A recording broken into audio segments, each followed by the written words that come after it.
Right. So, stemming from the package for policy measures that's contained in the Framework Convention, one of the key is offering help to those who want to quit.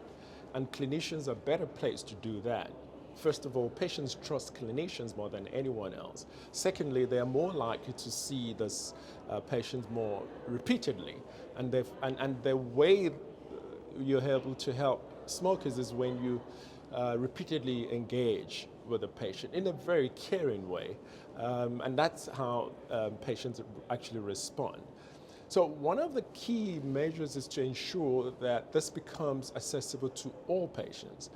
For example, you need to ask about tobacco use for all the patients, not some patients. And I think that's one of the challenges that the tobacco community faces, that the clinicians are not doing exactly that.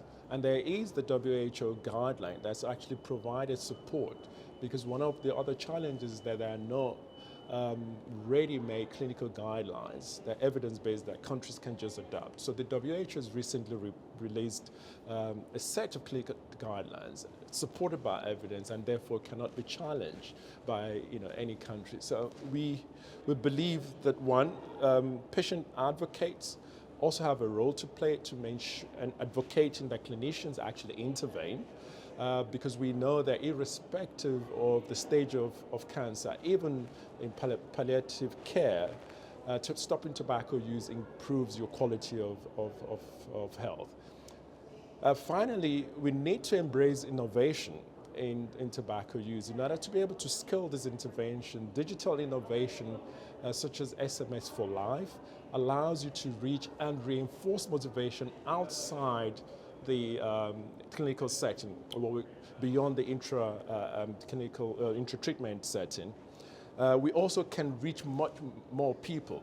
And finally, we must not forget that once the patient leaves the clinician, one of the challenges the clinicians face is the fact that they could relapse because of the environment to go out into. And that environment is created by the policy environment that we have. And this is the reason why clinicians need to collaborate. Clinicians, patient advocates, public health practitioners, they need to collaborate with government and international organizations like WHO to advocate for policy implementation so that that can complement the work they do within the clinical setting, including getting themselves trained, because sometimes it requires a bit of training to provide this brief intervention or counseling or prescribed medication. So getting themselves trained and making sure their environment is also tobacco-free, both for medical students or health profession students and the campus where the students are trained should be tobacco-free. Putting all of this multi-level intervention would surely reduce tobacco use.